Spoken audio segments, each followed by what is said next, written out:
إن الحمد لله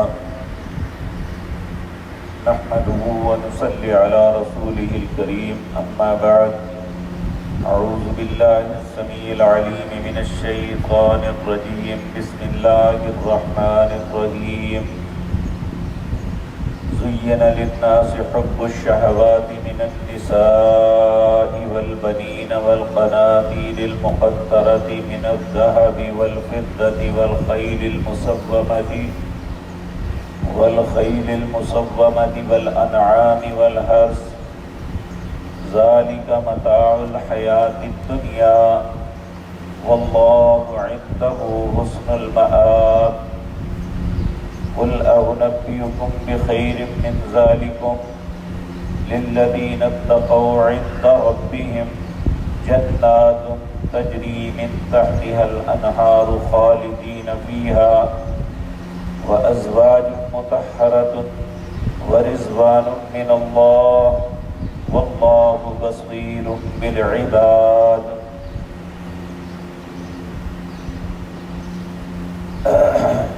حضرات محترم،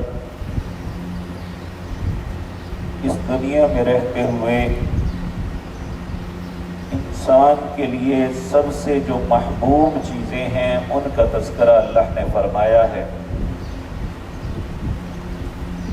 اور یہ ساری باتیں بتانے کے بعد کہا ذالک متاع الحیات الدنیا، یہ تو دنیا کا توشہ ہے، واللہ عندہ حسن المآب، حقیقی اور اچھا ٹھکانہ تو تیرے رب کے پاس ہے۔ کون سی انسان کی محبوب چیزیں ہیں؟ اللہ فرماتے ہیں زین للناس، میں نے لوگوں کے لیے مزین کیا ہوا ہے، یعنی انہیں یہ چیز محبوب بنا دی گئی ہے، حب الشہوات من النساء، عورتوں کی خواہش ان کے دل میں یہ محبوب بنا دی گئی ہے۔ لیکن یہ بات یاد رکھیں، اس خواہش کو دو طریقوں سے انسان استعمال کرتے ہیں، ایک جائز ہے اور ایک ناجائز ہے۔ نبی کریم صلی اللہ علیہ وسلم نے فرمایا میرے بعد میری امت کے مردوں کے لیے سب سے بڑا جو فتنہ ہوگا وہ عورت کا فتنہ ہے، لیکن جب یہی عورت ایک حلال طریقے سے انسان کی ساتھی بنتی ہے تو نبی کریم صلی اللہ علیہ وسلم نے فرمایا الدنیا متاع، دنیا ایک فائدے کی چیز ہے، اور دنیا کا بہترین فائدہ جو ہے وہ نیک اور صالح بیوی ہے، زندگی کا ساتھ کا اچھا ہونا ہے۔ اور نبی کریم صلی اللہ علیہ وسلم نے فرمایا لوگوں تمہاری دنیا کی دو چیزیں مجھے محبوب ہیں، ایک عورت اور ایک خوشبو۔ لیکن یہ بات ذہن میں رکھیں کہ جب ایسا ذہن میں آتا ہے تو نبی کریم کی جو ہے یہاں مراد جو ہے وہ حلال عورتوں کے معاملے ہیں، کہ یہ نہیں ہے کہ انسان ہر عورت کو پسند کرتا رہے، وہ عورت جو اس کے لیے حلال ہے۔ کہا میرے تو دنیا کی دو چیزیں پسند ہیں، لیکن پھر فرمایا میری آنکھوں کی ٹھنڈک نماز میں ہے، یہ اپنی جگہ، لیکن ان دونوں سے بھی محبوب جو چیز ہے میری آنکھوں کی ٹھنڈک جو ہے وہ نماز ہے۔ اللہ ہمیں ہماری نمازوں کو بھی ہماری آنکھوں کی ٹھنڈک بنا دے، کہ جب ہم نماز پڑھیں تو سکون مل جائے، جب نماز کا وقت ہو تو ہمارے دل میں ایک مچلنا شروع ہو جائے کہ ہماری اللہ سے ملاقات کا وقت آ گیا۔ نبی کریم صلی اللہ علیہ وسلم نے عورت کے متعلق یہ بات بتلائی کہ ایک اعتبار سے عورت آزمائش اور فتنہ ہے، اور ایک اعتبار سے عورت جو ہے انسان کی زندگی کا ساتھ اور اچھا متاع بھی ہے۔ اللہ نے ہر دونوں اعتبار سے انسان کے دل کو مزین کیا ہوا ہے عورتوں کی خواہش سے۔ والبنین، ہر شخص اولاد چاہتا ہے، اور اولاد میں بھی اولاد نرینہ۔ یہاں بھی دو باتیں ہیں۔ اگر تو وہ اولاد اس لیے چاہتا ہے کہ لوگوں میں فخر کریں کہ میرے اتنے بیٹے ہیں، تو یہی بات، یہی خواہش اس کے لیے وبال ہے۔ تو جب اس کی خواہش یہ ہو کہ اللہ مجھے اولاد دے تاکہ نبی کریم صلی اللہ علیہ وسلم کی امت بڑھے، اور میں اپنے بچوں کے ساتھ خیر کے کام اچھے کر سکوں، یہی اولاد اس کے لیے خیر کا سبب ہے۔ آپ دیکھیں نبی کریم صلی اللہ علیہ وسلم، بلکہ اللہ نے قرآن میں کہا والذین یقولون ربنا هب لنا من ازواجنا وذریاتنا قرۃ اعین، اے اللہ میری بیوی اور میری اولاد کو میری آنکھوں کی ٹھنڈک بنانا۔ تو یہ کب ٹھنڈک ہوتی ہے؟ جب خیر کے معاملات میں ان کے ساتھی بنے۔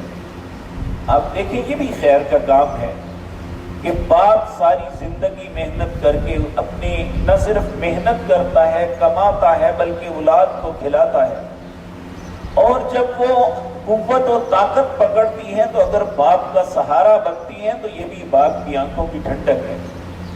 اور بعض اولادیں ماں باپ کے لیے وبال بن جاتی ہیں، بڑے ہوتے ہیں تو بجائے لاٹھی سہارا بننے کے ان کے لیے مصیبت اور آزمائش بن جاتے ہیں۔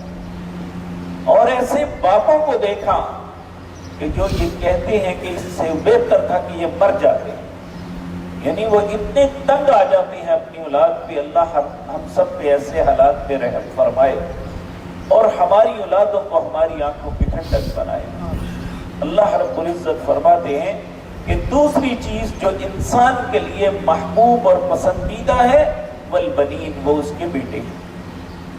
والقناطیر المقنطرہ، ہر انسان چاہتا ہے کہ میرے اثاثے بڑھے، میرے پاس بہت سے خزانے ہوں، میں زندگی کی ہر سہولت پالوں۔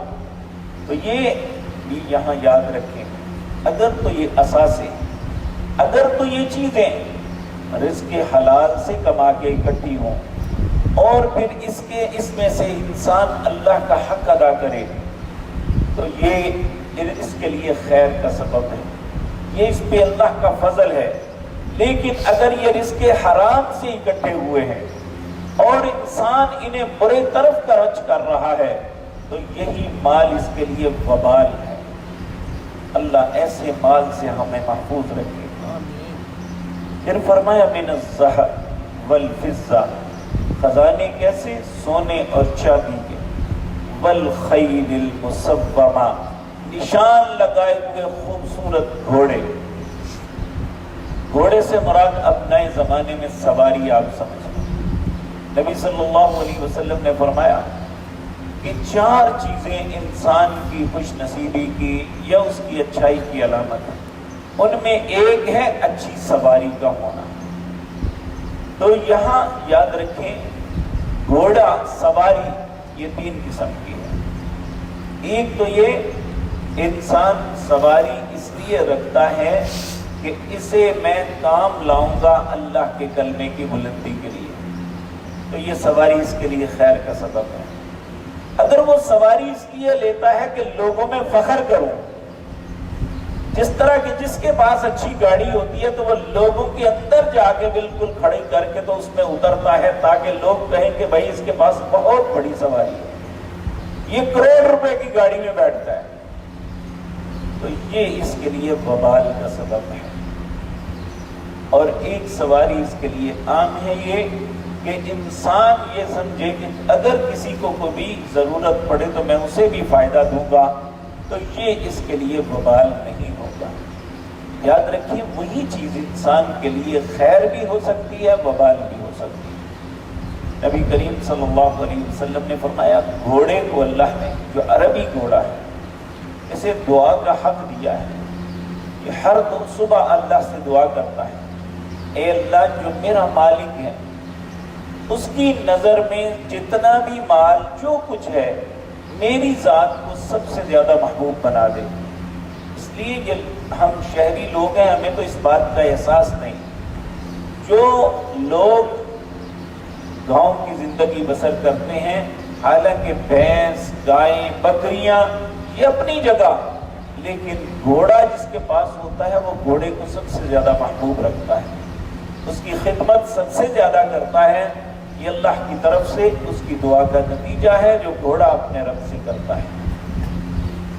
پھر فرمایا والانعام، چارپائی، جو بھی مال مویشی. آپ دیکھیں اب تو یہ باتیں ختم ہو گئی ہیں. پہلے ہر گھر کے دروازے پہ ایک جانور، گائے یا بھینس بندھی ہوتی تھی. جب ہم چھوٹے تھے کوئی ایسا گھر نہیں تھا الا ماشاء اللہ اس گھر کو بڑا غریب تصور کیا جاتا تھا جن کے دروازے پہ بھینس نہیں ہوتی. ہر دروازے پہ، بلکہ میں اپنے خود فجر کی نماز سے پہلے اپنی گائے بھینس کو نہلانا اور اس کا چارہ تیار کرنا، نماز پڑھ کے آ کے اس کا دودھ دھونا، یہ زندگی کا معمول تھا. لیکن آج دیکھیں یہ سب کچھ ختم ہو چکا ہے. ہمارے بچے صبح دن چڑھے سے پہلے اٹھنے کے لیے تیار ہی نہیں ہوتے. اللہ رب العزت فرماتی ہیں یہ جانوروں کی محبت، والحرث اور کھیتی. اور یہ بات یاد رکھیں، کسی کی فیکٹریاں ہیں اور کسی کی ٹریڈنگ بہت ہے، لیکن اس کے دل میں یہ خواہش ضرور ہوتی ہے کہ میرے پاس زرعی زمین بھی ہو. اور یہ انسان کے لیے اللہ نے اس کے دل میں محبت ڈالی ہوئی ہے. سارا کچھ اپنی جگہ. اللہ فرماتے ہیں دنیا کی یہ ساری نعمتیں ایک طرف، ذالک متاع الحیات الدنیا، یہ تو دنیا کا تھوڑا سا فائدہ ہے. واللہ عنده حسن المآب، بہترین ٹھکانہ جو ہے انسان کا وہ اس کے رب کے پاس. پھر اللہ رب العزت فرماتے ہیں قل، اے میرے نبی نے فرما دیجئے، اُنَبِّئُكُم بِخَيْرٍ مِّن ذَلِكُم، کیا ان ساری چیزوں سے بہتر چیز نہ تمہیں بتاؤں کہ تم اس کے لیے کوشش کرو کہ انسان مال و دولت کے لیے، اب مال مویشی کے لیے سواریوں کے پیچھے بھاگتا رہے ساری عمر، یہی کہ میں اس سے بہتر بات نہ بتا دوں. اُنَبِّئُكُم بِخَيْرٍ مِّن ذَلِكُم، بہتر بات کیا ہے؟ لِلَّذِينَ اتَّقَوْا، وہ بندہ جو اپنے دل میں اپنے رب کا خوف رکھتا ہے. عند ربہم، یہ خوف خدا ایسی نعمت ہے جو عورتوں سے، پیٹوں سے، خزانوں سے اور سواریوں سے، مال و متاع سے، یہ ساری چیزوں سے بہتر ہے کہ انسان کے دل میں خوف خدا ہو. اور بدقسمتی یہ ہے کہ آج یہ بہت کم ہو چکا ہے ہمارے دلوں کے اندر. ہر چیز موجود ہے، اللہ کا خوف نہیں ہے. العیاذ باللہ. نبی کریم صلی اللہ علیہ وسلم اس کے لیے دعا مانگا کرتے تھے، اللہم اقسم لنا من خشیتک ما تحول به بیننا وبین معصیتک. اے اللہ جب تو اپنا ڈر تقسیم کرنے لگے تو اس کا کچھ حصہ مجھے بھی عطا کر دینا. کیوں؟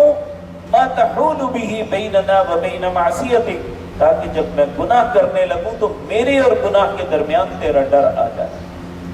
انسان کو اگر کوئی چیز گناہ سے بچا سکتی ہے تو وہ اللہ کا خوف ہے. تو یہ انسان کی زندگی کا سب سے قیمتی متاع ہے کہ اس کے دل میں خوف خدا پیدا ہو جائے. اللہ یہ نعمت ہمارے نصیب میں بھی کر دے. اللہ فرماتے ہیں جس کے دل میں یہ پیدا ہو جائے اس کے لیے کیا ہے؟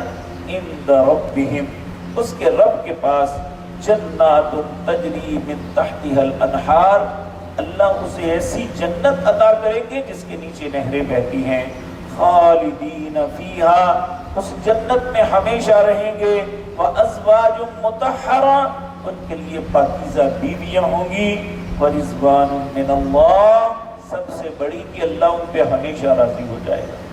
نبی کریم صلی اللہ علیہ وسلم نے فرمایا جب اہل جنت کو اللہ جنت عطا کر دیں گے، اپنی نعمتوں سے نواز دیں گے، ایک دن اللہ انہیں بلائیں گے، اے میرے بندو ادھر آؤ. تو جائیں گے اللہ فرمائیں گے کہ کیا میں تمہیں اور نہ کچھ دوں؟ جو کچھ تمہیں دیا ہے اس سے بہت بہتر.